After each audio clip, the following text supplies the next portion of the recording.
Oh, Richard, happy birthday. Yeah, I have to say I'm really inspired by all the work you guys have been doing in Sweden, and I've been doing permaculture and agroforestry and syntropic farming already for some time now, and I am since 2006 inspired by all this and applying some methods here in Portugal. We are here in actually at the coast of my job.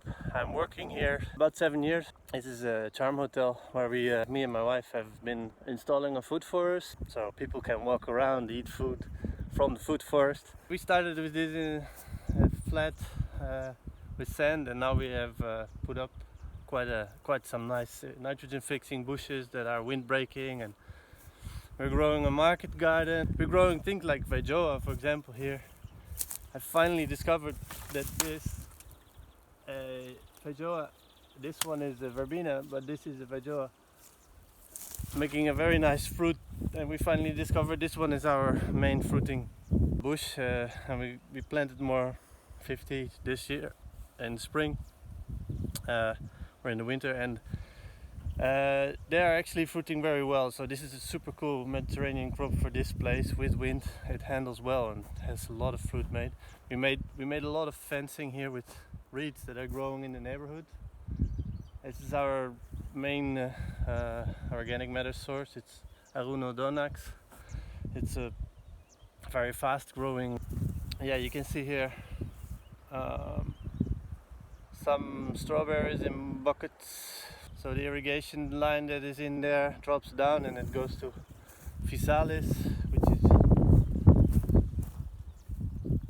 Then in the middle you see no dig beds, broccoli, aubergine, zucchini, and then here a pine tree in the middle. I got here a bit of our more mixed, romantic food forest, and we grow a lot of perennial plants. We grew here, for example, pear trees, and then we even grow fast-growing poplars in between them. This is a bit derived from Ernst Gotch, who's doing syntropic farming in Brazil, and he has been in Portugal and giving some courses on that. Yeah, telling us a lot about how to grow more tree systems together.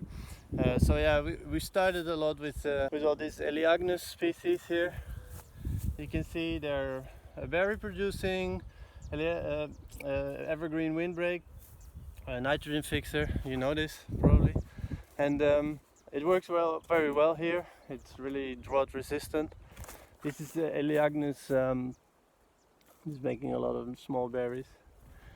Eleagnus umbellata. We grow, of course, fig. A lot of fig trees here. We actually even get a plant that is funny. It's more Nordic. Alnus cordata. No, Alnus glutinosa. And then it's all everywhere lavender, of course. So you have to imagine this. Everything you're seeing is basically flat. In the beginning when we started. So it was just sand. And now there is a bit of difference in height. This is our road up to the market garden, where we produce a lot of annuals, which are all the time harvested. No dig, a lot of good compost. We got a lot of good compost from relatively close by organic compost producer, and we buy it in, and then I can show you, very good material.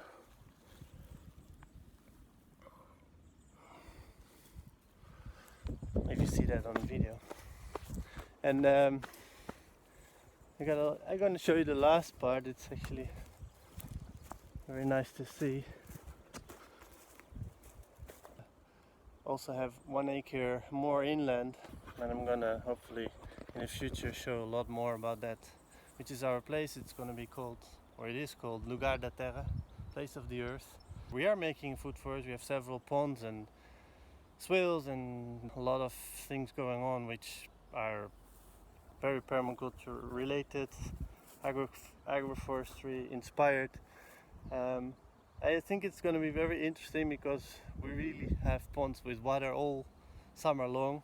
I made that according to an earthwork course I did with Jeff Lawton, and yeah, I think finally it's time for us to start exposing that and get a lot of people that are interested in Mediterranean production to get a bit of an idea of what it means and what it all is.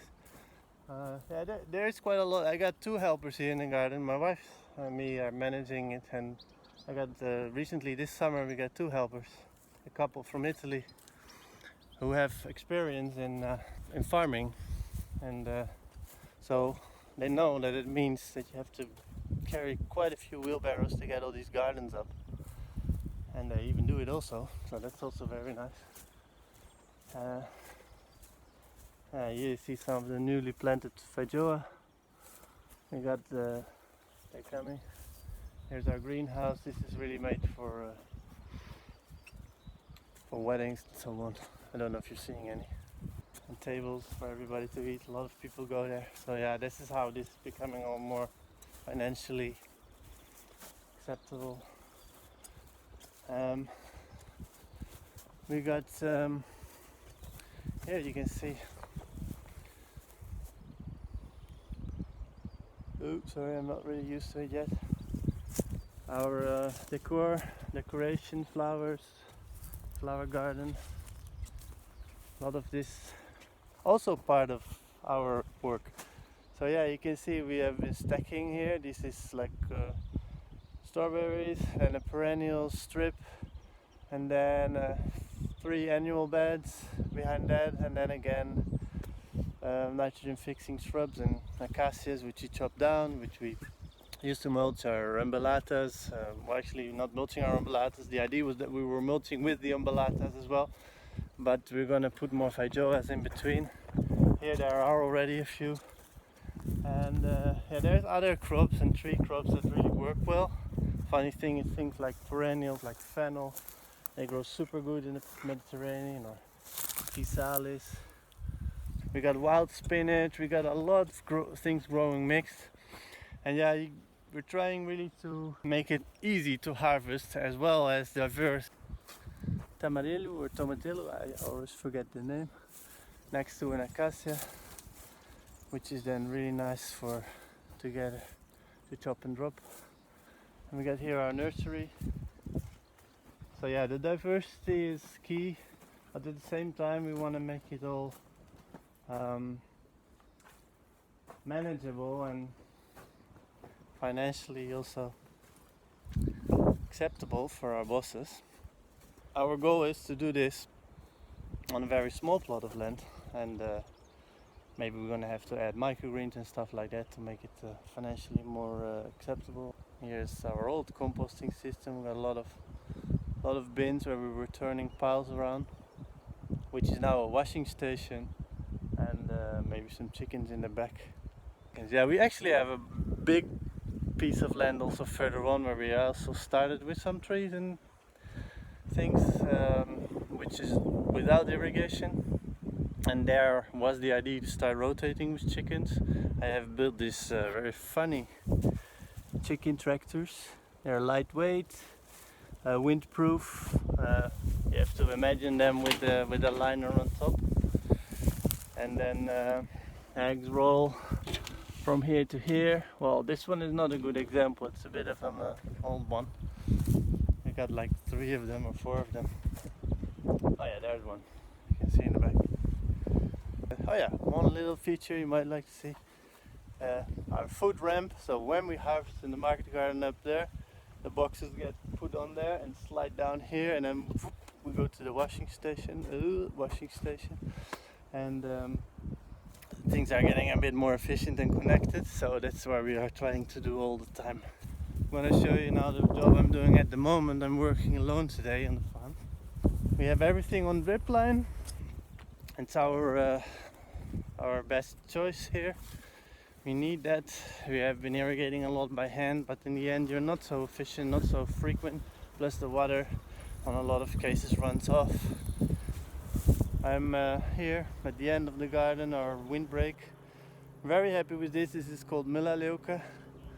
and actually it's an amazing pollinator plant. You can see all these bees here.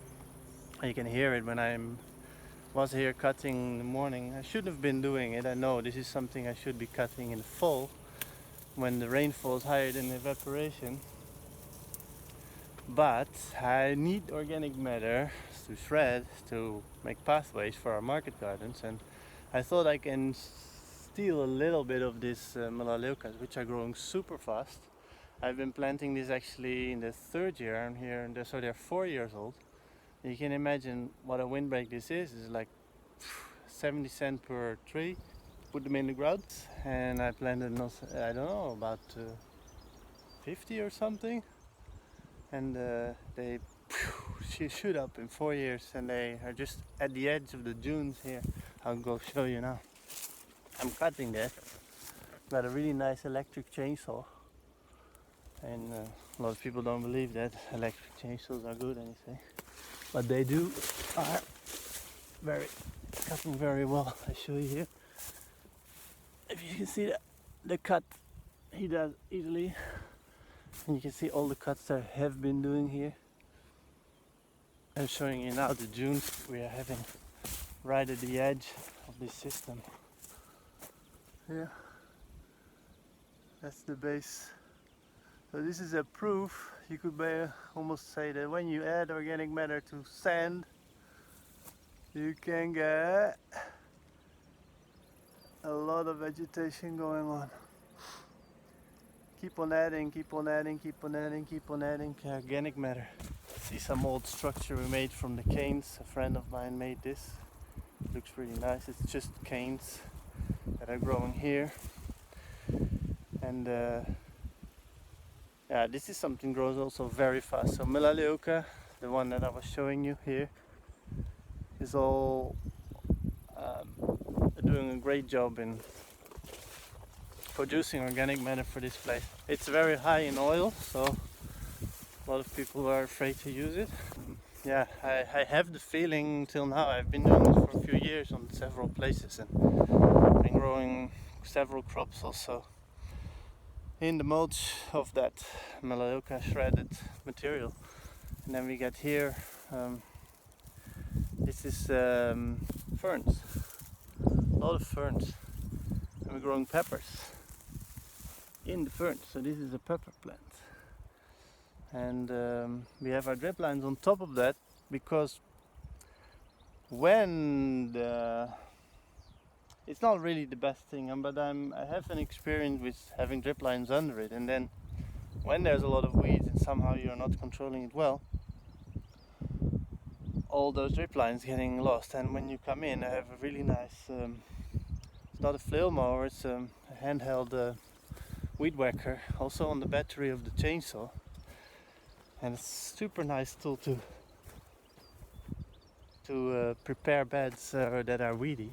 And if you have your drip line and all mixed in there, I actually prefer to see it. Just take the drip line out of the way on the side, and then I can prepare it. So I hope this is giving you an idea what we do here. I hope you liked it.